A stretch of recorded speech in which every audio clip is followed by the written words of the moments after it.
আল্লাহ তাআলা বলেন, আমি ধৈর্যশীলদের জন্য এমন প্রতিদান রেখেছি যার কোনো পরিমাপ নেই।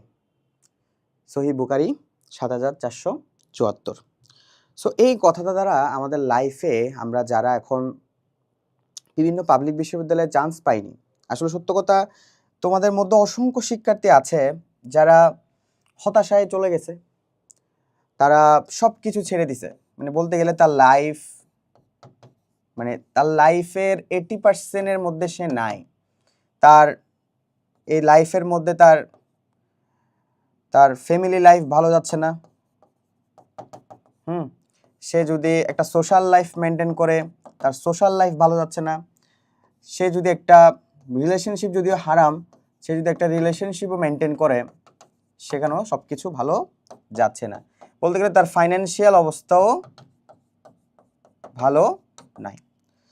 সো তোমরা অসংখ্য শিক্ষার্থী ঢাকা বিশ্ববিদ্যালয়ে পরীক্ষা দিয়েছ, পজিশন অনেক দূরে। জাহাঙ্গীরনগরে পরীক্ষা দিয়েছ, চান্সই পাও নাই। জগন্নাথে পরীক্ষা দিয়েছ, তাও চান্স হলো না।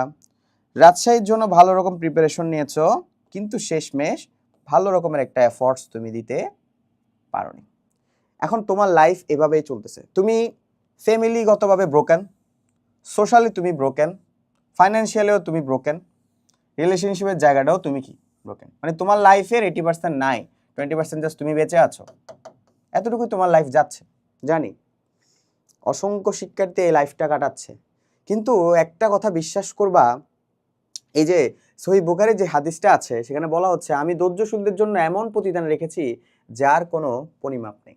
তার মানে তোমাকে একটু ধৈর্যশীল হয়ে যদি তুমি তোমার এফোর্টসটা দিতে পারো, তুমি তোমার সামনের লাইফটাই, যে সামনে যে 30 দিন সময় আছে, তোমার যদি 30 দিনের মধ্যে তুমি যদি সুন্দর একটা এফোর্টস দিতে পারো, হ্যাঁ, আল্লাহর প্রতি যদি বিশ্বাস রাখতে পারো, তোমার যে বিলিভটা আছে এই বিলিভটা যদি রাখতে পারো এবং নিজেকে যদি ওই কনসিস্টেন্সির মধ্যে রাখতে পারো, ভাইয়া আমি তোমাকে বিলিভ করে বলতে পারি তুমি অবশ্যই তোমার যে গোলের জায়গা তুমি অবশ্যই পাবা। আমি আমার এই 4-5 বছরের শিক্ষা জীবনে অসংখ্য শিক্ষার্থীর সাথে কথা বলেছি। তাদের মোস্ট অফ দ্য মেজরিটি পার্সনের মানে প্রবলেম ছিল নিজের প্রতি তাদের কোনো কনফিডেন্স ছিল না। তারা নিজের প্রতি কোনো কনফিডেন্স নাই, মানে তারা নিজেকে খুবই তুচ্ছ মনে করে, খুবই তুচ্ছ, মানে তারা পারবেই না, নিজেকে খুবই তুচ্ছ মনে করে। বা এই যে নিজেকে তুচ্ছ মনে করা জিনিসটা বাদ দিয়ে দিতে হবে। তোমার নিজের মধ্যে একটা কনফিডেন্ট বিল্ড আপ করতে হবে যে না, আমার দ্বারা আমার অবস্থান পরিবর্তন করা সম্ভব। হ্যাঁ, আমি ফ্যামিলিগতভাবে ব্রোকেন হয়ে গেছি, কি হয়েছে, আমার হাতে এখনো 30 দিন সময় আছে। এই 30 দিন যদি আমি প্রপারলি আমাকে নিজেকে এফোর্টস দিয়ে যদি নিজের অবস্থান পরিবর্তন করতে পারি, অবশ্যই আল্লাহর প্রতি যদি বিশ্বাস রাখতে পারি, আমি অবশ্যই এই জায়গা, এই যে জিএসটির জায়গা, আমার শেষ বিশ্ববিদ্যালয়ে ভর্তি পরীক্ষা আমি পারবো। হ্যাঁ, আমার সোশ্যাল লাইফ ব্রোকেন, আমার বন্ধু ঢাকা বিশ্ববিদ্যালয়ে ঘোরাফেরা করতেছে, আমার বন্ধু ঢাকা বিশ্ববিদ্যালয়ে স্টার্টেড ঢাকা ইউনিভার্সিটির অলরেডি পেজে তার ওয়ালে লাগাই দিছে। হ্যাঁ, তার এপ্রিল থেকে ক্লাস শুরু হচ্ছে, আর আমি এখনো কোনো বিশ্ববিদ্যালয়ে চান্স পাইনি। তুমি চাইলে তোমার অবস্থা পরিবর্তন করতে পারো। তোমার ফাইন্যান্সিয়ালি অবস্থা ব্রোক, তুমি রিলেশনশিপে যদিও হারামের জায়গা তাও করতেছো, এটাও ব্রোক, তোমার সব শেষ।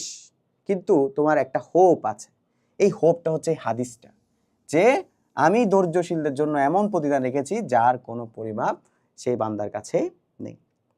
নিজের অবস্থানটা একটু পরিবর্তন করো।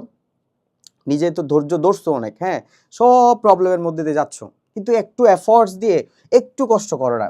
জিএসটিতে চান্স পাওয়ার জন্য কি লাগে? 2টো সাবজেক্ট, 3টা সাবজেক্ট, 4টা সাবজেক্ট আছে মাত্র।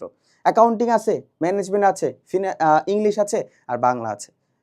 অ্যাকাউন্টিং আর ম্যানেজমেন্ট পড়লেও তো 70 মার্কস নিশ্চিত হয়। জিএসটিতে চান্স পাওয়ার জন্য 70 মার্কস লাগে না, 60 মার্কস লাগে। তাহলে কেন নিজের অবস্থানটা পরিবর্তন করছো না? অবশ্যই তোমাকে এই নিজের অবস্থান যে ধৈর্য ধরছো, এই যে ধৈর্য ধরে একটু এফোর্টস দিয়ে আল্লাহর প্রতি বিলিভ রেখে একটু পরিশ্রম করে যাও, অবশ্যই তুমি চান্স পাবা। তাহলে সবাই ভালো থাকবা, সুস্থ থাকবা। আর তোমার যদি মনে হয় যে ভাইয়া আমি আপনাদের হাত ধরে প্রিপারেশনটা নিতে চাচ্ছি এই সামনের 1 মাস, তাহলে তোমরা জিএসসি সিনিয়র কোর্সে ভর্তি হতে পারো। আসসালামু আলাইকুম।